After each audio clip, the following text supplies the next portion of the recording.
Article 17 का violation है जो अनटचेबिलिटी की बात कर रहा है। नफरत का बाजार मत लगाइए, क्योंकि सेब अब्दुल बेचे या अनिल बेचे उससे फर्क नहीं पड़ता है, सेब मीठा होना चाहिए। मुजफ्फरनगर में जितने ढाबे हैं उन ढाबों से मुस्लिम एम्प्लॉइज को निकाल दिया गया।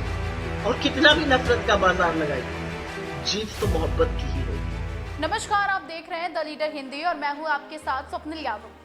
कांवड़ यात्रा और यात्रियों को लेकर लगातार प्रशासन की ओर से तैयारियां की जा रही हैं। बीते दिन जहां मुजफ्फरनगर में नेम प्लेट को लेकर सत्ता पक्ष और विपक्ष के बीच में जंग छिड़ी, तो दूसरी तरफ आज सीएम योगी ने बड़ा फैसला लिया है। आपको बता दें कि मुख्यमंत्री योगी आदित्यनाथ ने कांवड़ यात्रियों के लिए बड़ा कदम उठाया है। मुख्यमंत्री योगी ने कहा कि पूरे यूपी में कांवड़ मार्गों पर खाने पीने की दुकानों पर संचालक मालिक का नाम पहचान लिखना होगा। उन्होंने कहा कि कांवड़ यात्रियों की आस्था की शुचिता बनाए रखने के लिए यह फैसला लिया गया है। इसके अलावा हलाल सर्टिफिकेशन वाले प्रोडक्ट बेचने वालों पर भी कड़ी कार्रवाई होगी। उधर इस फैसले का अखिलेश यादव और मायावती ने कड़ा विरोध भी किया। तो जब से कांवड़ियों के खाने पीने वाली दुकानों में नेम प्लेट की चर्चा हुई, तो मानो सियासी जुबानी जंग एक बार फिर से शुरू हो गई। उत्तर प्रदेश के सीएम योगी आदित्यनाथ ने भी अब ये कदम उठा लिया है कि कांवड़ यात्रा जिस मार्ग से गुजरेगी उस मार्ग पर सभी दुकानदारों को खाने पीने वाली दुकानों पर नेम प्लेट लगाना जरूरी होगा। यूपी की योगी सरकार ने प्रदेश में कांवड़ यात्रा मार्गों पर खाद्य पदार्थों की दुकानों पर नेम प्लेट की अनिवार्यता कर दी है। मुख्यमंत्री कार्यालय से शुक्रवार को जानकारी दी गई कि कांवड़ यात्रियों की आस्था की पवित्रता बनाए रखने के लिए ये अहम फैसला लिया गया है। हलाल सर्टिफिकेशन वाले उत्पाद बेचने वालों पर भी कड़ी कार्रवाई होगी। देश भर में विरोध के बावजूद कांवड़ मार्ग पर खान पान की दुकानों पर मालिक और यहां काम करने वालों का नाम लिखने के फैसले पर योगी सरकार अडिग है। साफ कहा गया कि पूरे उत्तर प्रदेश में कांवड़ मार्गों पर खाद्य पदार्थों की दुकानों पर नेम प्लेट लगनी ही होगी। ये कड़े दिशा निर्देश दिए गए हैं और इसके अलावा हलाल सर्टिफिकेशन वाले प्रोडक्ट्स बेचने वालों पर कड़ी कार्रवाई की बात भी कह दी गई है, जिसके बाद से सियासी हलचल तो मची हुई है और जुबानी जंग भी छिड़ी हुई है। लेकिन जैसे ही ये फैसला लिया गया, मानो विपक्ष ने इसकी कठोर निंदा कर दी।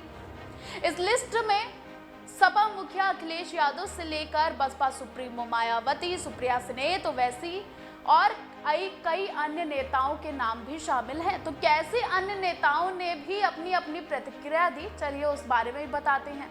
तो सबसे पहले दिखाते हैं कि सपा प्रमुख अखिलेश यादव ने क्या पोस्ट किया, उस पोस्ट में क्या लिखा। तो सपा प्रमुख अखिलेश यादव ने आरोप लगाया कि भाजपा सामाजिक सद्भाव की दुश्मन है। समाज का भाईचारा बिगाड़ने का कोई ना कोई बहाना ढूंढती रहती है। भाजपा की इन्हीं विभाजनकारी नीतियों के चलते प्रदेश का सामाजिक वातावरण प्रदूषित हो रहा है। उन्होंने कहा कि कांवड़ यात्रा को लेकर मुजफ्फरनगर पुलिस ने नया फरमान जारी किया कि ठेले व ढाबे सहित सभी दुकानदार अपना नाम बाहर जरूर लिखें। इसके पीछे सरकार की मंशा अल्पसंख्यक वर्ग को समाज से अलग बांटने और उन्हें शक के दायरे में लाने की है। जिसका नाम गुड्डू, मुन्ना, छोटे और फतेह है, उसके नाम से क्या पता चलेगा। अखिलेश ने यह भी कहा कि भाजपा की नीति और नियत दोनों विभाजनकारी हैं, जिसे जनता समझ चुकी है। उन्होंने मांग की है कि न्यायालय स्वतः संज्ञान ले और प्रशासन के पीछे से शासन तक की मंशा की जांच करवाकर उचित कार्रवाई करे। तो आपने देखा कि अखिलेश यादव ने अपने पोस्ट में क्या कुछ कहा। अब इसी क्रम में मायावती ने भी क्या कुछ कहा, चलिए वो भी बता देते हैं।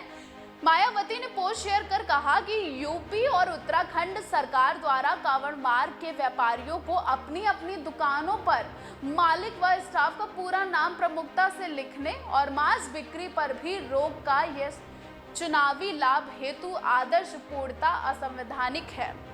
धर्म विशेष के लोगों का इस प्रकार से आर्थिक बॉयकॉट करने का प्रयास अति निंदनीय है।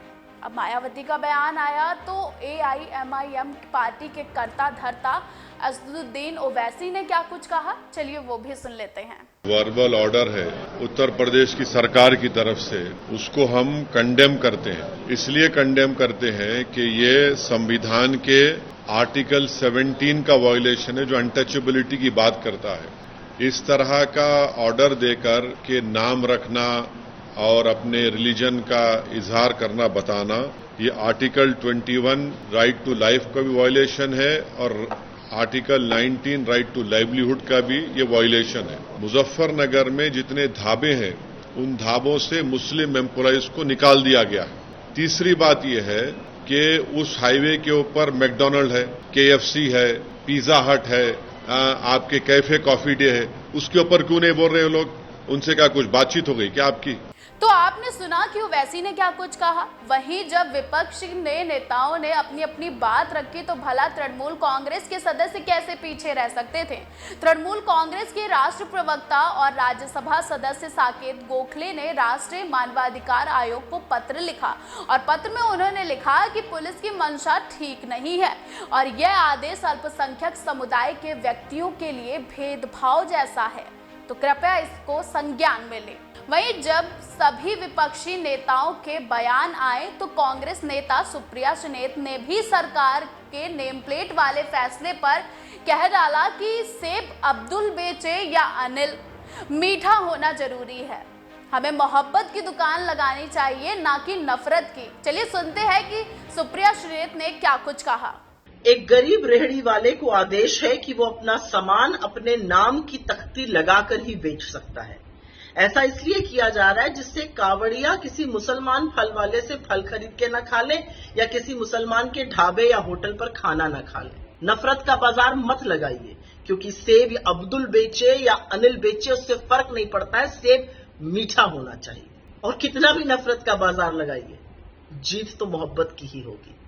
तो आपने देखा कि इन बयानों को लेकर किसने क्या कुछ कहा। चर्चाओं का बाजार भी गर्म रहा। अब फिलहाल नेम प्लेट मामले में सीएम योगी ने अपना फैसला सुना ही दिया है और इस फैसले की कड़ी निंदा भी होने लगी है। सुबह से ही मीडिया जगत की लाइनें सुर्खियों बटोर रही हैं। क्या अब इस फैसले को बदला जाएगा या फिर जुबानी जंग लगातार जारी रहेगी? आप अपनी राय हमें कमेंट बॉक्स में जरूर बताइएगा। तो वक्त हो गया है आपसे इजाजत लेने का। मिलते हैं नई अपडेट्स के साथ, तब तक के लिए देखते रहें द लीडर हिंदी।